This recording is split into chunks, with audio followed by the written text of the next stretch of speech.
Hi everyone and welcome back to Brian's Horror Corner, or welcome if you're new to my channel. Glad to have you here. Make sure you hit the subscribe button if you haven't already, either way, whether you're new or returning.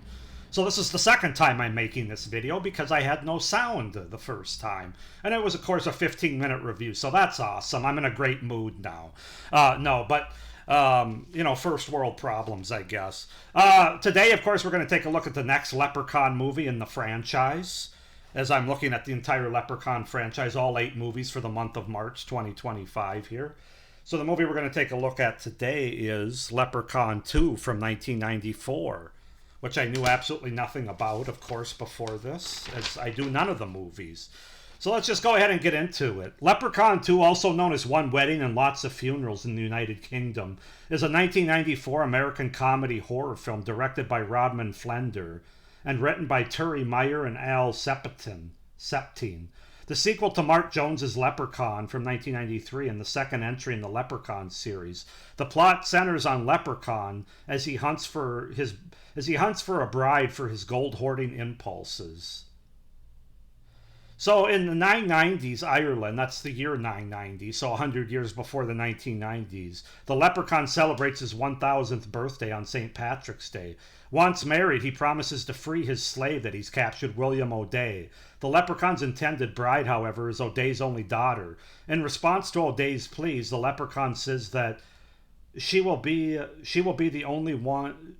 She will be his only once she sneezes 3 consecutive times without anyone saying, "God bless you." He manipulates her to start sneezing. O'Day says, "God bless you," to save her, but is killed by the angered Leprechaun, who promises to make a bride out of a descendant of O'Day on his next 1000th birthday.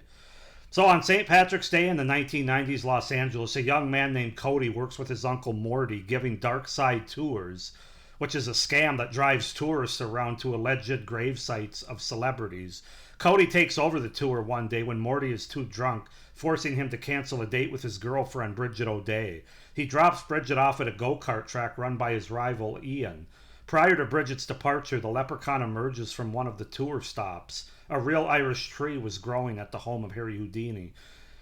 He attacks and pulls out a homeless man's gold tooth before leaving in search of his new bride-to-be, Bridget, a modern descendant of the O'Day's bloodline. So yeah, that's kind of the setup, the premise, the beginning of Leprechaun 2 from 1994. As far as the cast goes, we have Warwick Davis as Lubden, the Leprechaun, Charlie Heath as Cody Ingalls, Siobhan Durkin as Bridget Callum, Sandy Barron as Mortimer or Morty Ingalls, James Lancaster as William O'Day, and Adam Beesk as Ian Joyce. So yeah, that's the setup, the premise, and the cast for the second movie, Leprechaun 2, from 1994. I still had a decent time with this movie. It is a bit of a step down from the first movie, in my opinion.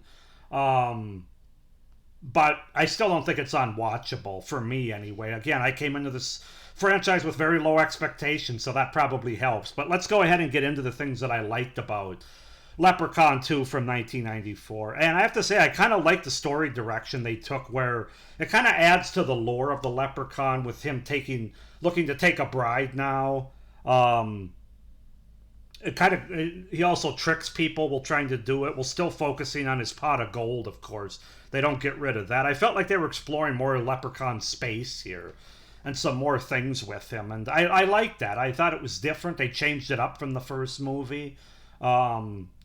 This one's not about 4-leaf clovers. It's about iron is his kryptonite in this movie, and trying to find a bride along with his pot of gold, keeping his pot of gold, is kind of where he's at in this movie. So I kind of like the direction they took with that. My favorite scene in the movie would definitely have to be the one where Morty, one of our characters, challenges the Leprechaun to a drinking contest in a bar on St. Patrick's Day.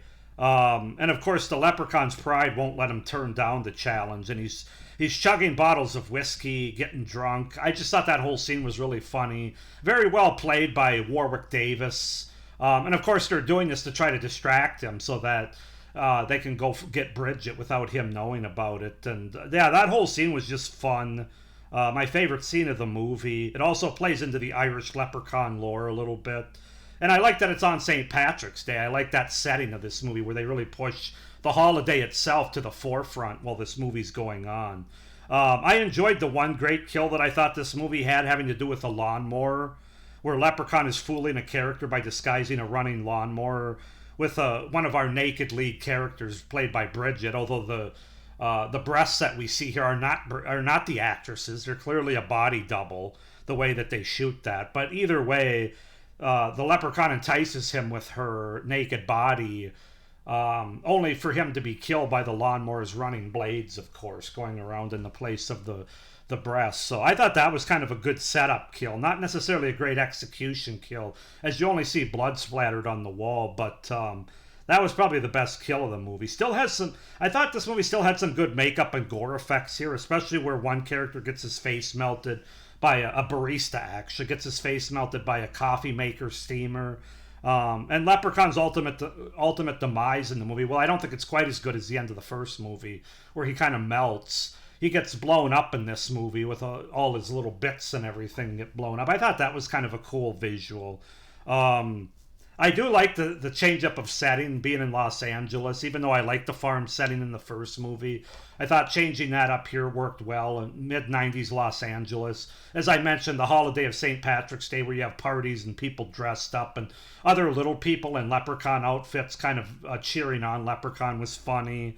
So I like all that. I still enjoy Warwick Davis in this role. I think that he makes these movies better than they would be otherwise if you get the wrong person in there. So Warwick Davis is really entertaining here. He really knows what kind of movies he's in. He has fun with it. He really plays the character well, and he's, again, probably the best part of this movie, just like he was the first movie. So those are my pros for Leprechaun 2 from 1994. As far as cons go, it's really the two main lead human characters here, Cody and Bridget. I don't care about them. I don't like them. They're really hard to get behind. I really didn't care what happened to them, and that's because they were poorly written, they're not interesting, and they're definitely not well acted. Now, Charlie Heath, who played Cody, I thought his acting was okay, but only in comparison to Siobhan Durkin, who played Bridget, who I'm not really sure why they casted her. It looked like it was the first time she's ever acted in her life. I don't know if they acted her because she was a cute face and she could scream. She had that going for her, so I don't know if they just picked her off the street or what, but woof. Her acting is really bad in terms of delivering dialogue and just, it's over? It's really over? That's basically what you get in one scene. It's like, ugh. Just so cringeworthy. The acting overall isn't that great. I mean, you really don't expect it to be, but her performance was really atrocious. And Charlie Heath wasn't that much better, only in comparison to her. So that's one of the worst parts of the movie, are these two human characters. You know, in the first movie you had Jennifer Aniston and these other characters who, I'm not going to say they were groundbreaking or great, but they were certainly better, I thought, than what we got here with these two main characters that we're supposed to follow and care about. And we really just don't. So that's the big black eye on this movie. There's some bad cheesy effects that don't hold up, having to do with Leprechaun's powers and certain kills in this movie. Another big problem with this movie is it's really a relaunch of the first movie, but in a completely different direction. There's no continuity here, and it's only the second movie in, so that's kind of a problem. But yeah, I mean, it's basically like they tried to do the first movie over in a completely different setting with different characters and different actors, and not as good by doing any of that. And I'm really a stickler for continuity, so that was a disappointment to me, to be honest with you, to not have any sort of attaching strings or continuity to the first movie, which I generally enjoyed. I think this movie would have been made better had it at least mentioned or had some continuity with the first movie, instead of just trying to make this the first movie and pretending that first movie never existed. I'm just not really a big fan of that. So that was disappointing.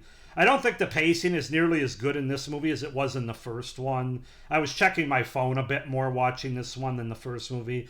I just felt like certain parts of this movie meandered more, especially in the middle of the movie. And even when the characters are in the Leprechaun's lair, I should say, towards the end, where they're trying to get out and they're constantly coming back to the same spot. And I don't know. To me, it just felt like a filler material. So that was disappointing. And then finally, I feel like the kills are pretty unremarkable for the most part, both in terms of not showing any gore or on screen kills for the most part.